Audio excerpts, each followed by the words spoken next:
What's up guys, my name's Dean, welcome to AFL Evolution. I'm gonna play my first game, not really my first game, but I'm going to play it anyway. So, I'm not gonna count how many games I've actually played before this, but had the game not long ago, a little bit late last night, got a little bit of practice in. So we're going the Tigers versus the D's here, and playing on hard difficulty because I'm not going to, I reckon I'm going to get crushed on Legend pretty badly. So I don't really want to play on Legend, but we'll give it a crack on hard first, and then we will go straight in to legendary difficulty a little later on here. But this is my quote-unquote first game of AFL Evolution playing for you guys now, and I'm just going to try and show you guys a little bit about what you can do in the game, and I'm not going to look stupidly bad at it, given the fact that I do have some practice at playing the game. So, beautiful shot of the MCG to actually line up here. Do like the Channel 7 layout, Richmond versus Melbourne. I'm probably not going to be commentating over the top the entire time, just so I don't mess with your whatever it is that you actually want to see from this video. But team lineups look good. I have not done anything to my team lineup, but I'll just quickly go through the team lineup screen for you guys. I mean, obviously the banner run throughs, we've seen that. Coin toss. This is a quality coin toss here, as you can see. Cochin, Nate Jones in the middle of the ground here, just shaking hands. I mean, it's just nice to have. It's not a big difference, but it is nice to have. I'm also going to try to not edit this down dramatically for you guys, but basically I wanted to give a look at the team lineup screen as well, which you would have seen, hopefully, yeah, anyway. But if you haven't seen this yet, this is what it looks like. It looks like the ground, and you can see everyone's heads on the screen, obviously, and you can compare the stats of the two different players in different areas. So, as you can see, Jack Riewoldt is the forward, Tom McDonald is the defender, and you have a look here, and obviously, if you're Jack Riewoldt, you're going to try and mark the ball every time because you got a much greater marking stat than Tom McDonald. They're 93 to 83. So it's obviously comparing against your opponents, and you can easily just pick up and drop your teammates wherever it is you want to, and obviously you can look at their heads as well. So it's a nice little addition to the game. So I was just messing around with a couple of the things there just to get the ball rolling, but I wanted to show you guys a little bit about the camera angle that I like to play on from what my brief experience is here, and obviously Dion Prestia with the ball there. But I do like this far camera angle. It gives you a nice view of the ground, and I guess what you can really do with the ball. The AI are actually really smart, so they will try and avoid you at all costs, run the best direction to avoid you as a player, and basically they're going to be pretty good, and Legendary is going to be a very hard difficulty to play on for most people. I think the marking is probably the one thing that does need a little bit of improving still, but otherwise I think it's fairly solid, and you can play it a variety of different ways. You don't just have to bomb it long or whatever, or hit the ball. Dusty gets it and shrug him off with a fend. Damn it. Oh. But I mean, as I was saying, there are a number of ways to actually play the game. It's a little bit more... Oh, reality. Oh, Riewoldt. Oh, Riewoldt. Not even looking at the ball. That's how good I am. And the goal kicking, I feel, is something that's good as well. I think that for beginners, you're obviously going to... it might take a little bit of getting used to the speed of which the bar charges up for your goal kicking. But once you get the hang of it, it's something that will just become second nature, and then you can just start turning the wind up manually and going, okay, let's play on a heavy wind this time to affect the way that the goal kicking works. And even on lighter winds, it's fairly reasonable. Oh shoot, I don't know what I was doing there. Yeah, so I was just checking that I was actually on hard difficulty.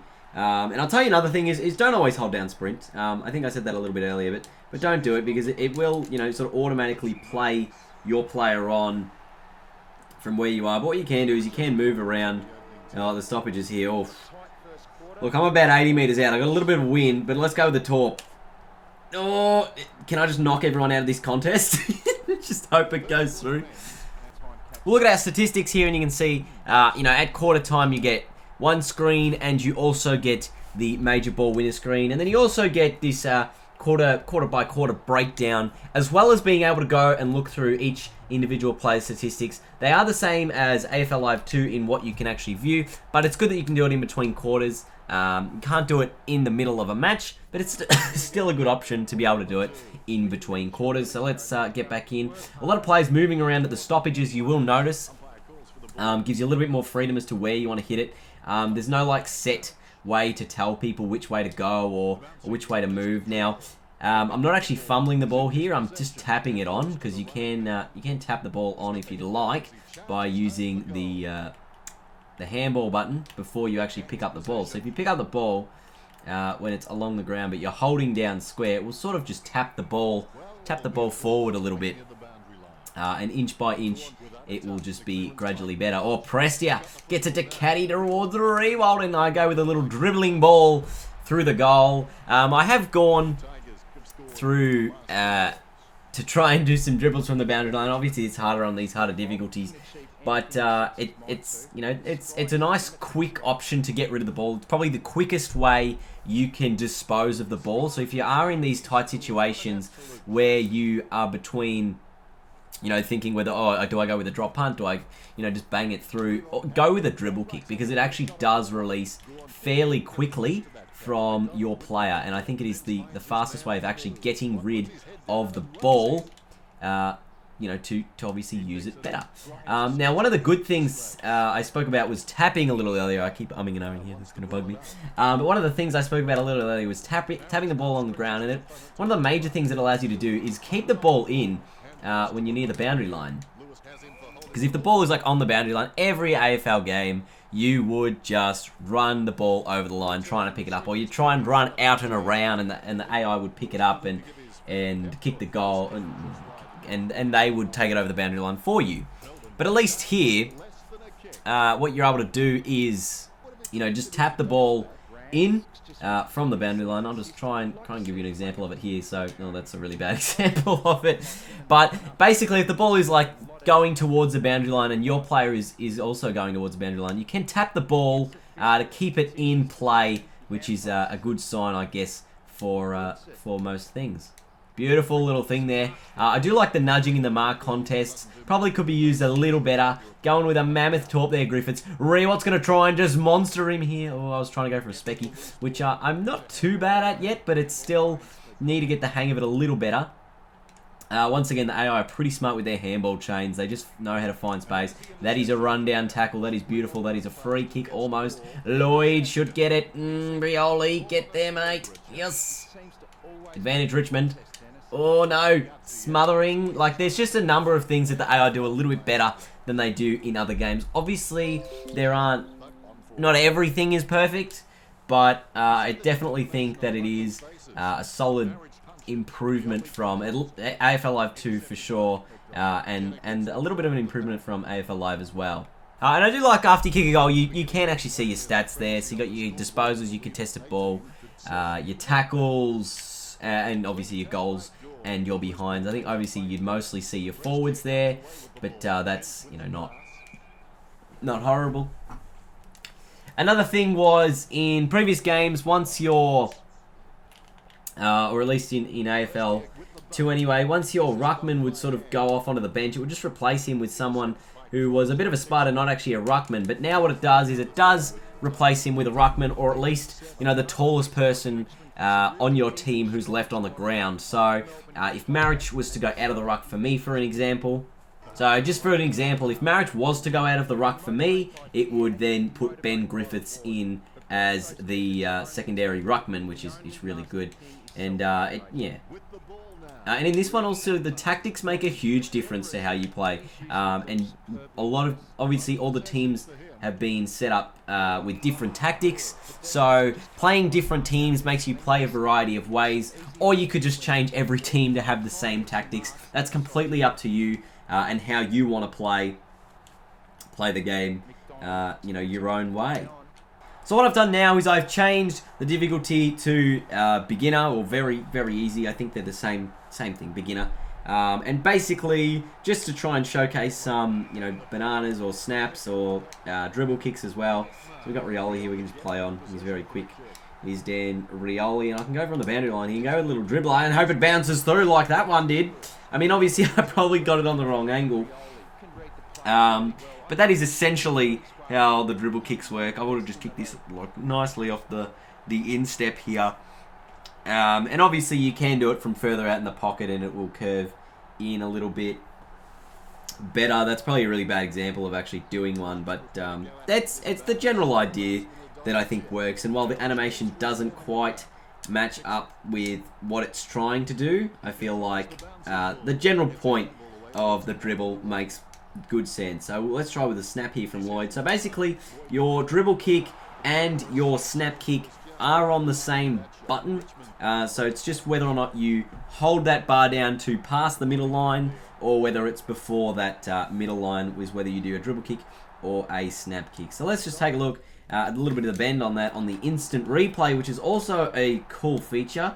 You got 3 different modes. One where you can, I guess, cycle through the where's the ball here? One where you can cycle through the players. One where you can cycle through where the ball is. And then one which is free roam, which is probably my favourite that I've been using a little bit so far. So this was Lloyd. He was around about over here as he was trying to score for goal. You can obviously play it at half speed, at 1 time speed, at 2 times speed, at 4 times speed, or at 8 times speed. So we're going to go back here to before when he kicked it and just play it in about half speed and just show you how I kick this ball, and just goes straight off the inside and curves really poorly there from Lloyd. So he's pretty disappointed with himself, as you can see, Sammy Lloyd. But that is the general consensus of the instant replay function as well. I'm going to try and go through as much as I can here in this video, just to show you everything about this game that you kind of need to know a little bit. So let's take a look at those marking contests there, and you can see there was one small circle and one big circle. Now the big circle is basically is when you need to time the ball, and obviously the little circle, that was a really bad explanation, the little circle there is when you need to hit the button. So you tap the button as soon as the big circle and the little circle intercept. I know it's probably hard to kind of explain, but if I put a picture up of it on the screen, or at least if I pause it at a specific moment, and it's the same with that ruck contest. You can see there's one circle going into the other one, and as soon as they match up, that's when you hit the button to mark the ball. But you've also got to be in a good position, alright? And as you can see, that time I was out of that circle, not in a great spot, and was very unlikely to actually mark the ball. Now I've got the hiccups from talking so much. But these are just, your general things. You can also turn on a time, I think. So by default, there's also a timer that can come up on top of your head. That says good, and it's green. And that will be, the timer for your marking contest. But it doesn't necessarily mean you're going to take the mark. Obviously, I'm playing on beginner, so I'm likely to take the mark in most instances when I get that timing right. If I was playing on legendary and I still get that timing right, but I'm not in a great position, there's a high chance I'm probably not going to be the one marking the ball. Another thing, obviously, between quarters, you can see that cutscene there. The inside 50 looks a little bugged for the Ds. They haven't got an inside 50 yet. But most of the other stats seem to work, relatively well. And just going to have to work this ball in a little better. Alright, let's get this last quarter underway. I'm going to change up the difficulty to legendary, and the timing is a lot more critical about how you perform in the mark contests and things like that. So I'm going to try and hit up my targets a little better. Rewat on the lead here. As you can see, good timing, but just well behind the pack, and the AI are starting to, take a little bit of an ascendancy in this contest. So that's something that is going to be a huge challenge for people, is making the jump, from beginner to, or from beginner to easy isn't too bad, but then from medium, and then from medium to hard is another big step up, and then from hard to legendary is just a huge step up, and even goal kicking is pretty tough here. Getting it, kicking it on your actual correct foot would make sense, but it's all in your timing and how you release the ball, because your guy's going to kick it as soon as you let go of that ball. Whichever foot he's sort of running on is the one he's going to kick with. I know it doesn't make, you know, a lot of sense, because ideally you'd kick on your preferred foot, you know, 95% of the time, but I think that it just makes sense animation wise and makes it look a little smoother. And like even there, that's a spoil, but it's still early timing, and it is a lot more critical of your timing. The AI are more likely to fend and evade you and bump you, and they are very, very brutal once you hit legendary difficulty. So it is going to be a big challenge for a lot of people, I think, to win matches on legendary and to then win premierships on legendary. I think a lot of people are going to be like, oh yeah, I'm just going to go on the hardest difficulty here and win a flag just about every game. Rewold at the back here. Oh, come on. Jeez. Timed it early. I got Griffiths well there to knock the other bloke out of the way, but it is a little frustrating just to get used to it. But once you do, and stats do make a big difference when you are playing on the harder difficulties here. It is a huge deal. Oh, this is a great opportunity for me to showcase how the Boonanas work in the replay. The crowd, the Tigers are up and about. We're going to go over here with Jack, and we're going to angle our stick as if we are going to kick a Boonana. Oh no, I've got it wrong. I've got it wrong, and it's hit the post.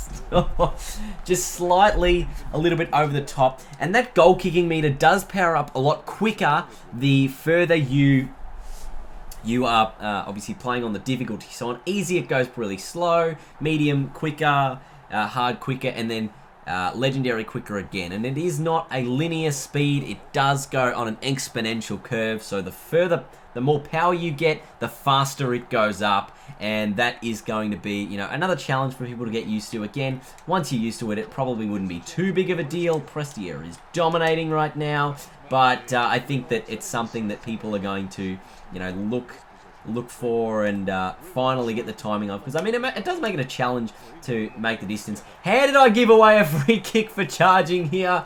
Just maybe went a little bit quick on the bump, but yeah, I think that it's a solid game. Hopefully you enjoyed this first look at it, first game from what I'm playing. I'm going to be streaming it a whole bunch over the next couple of weekends.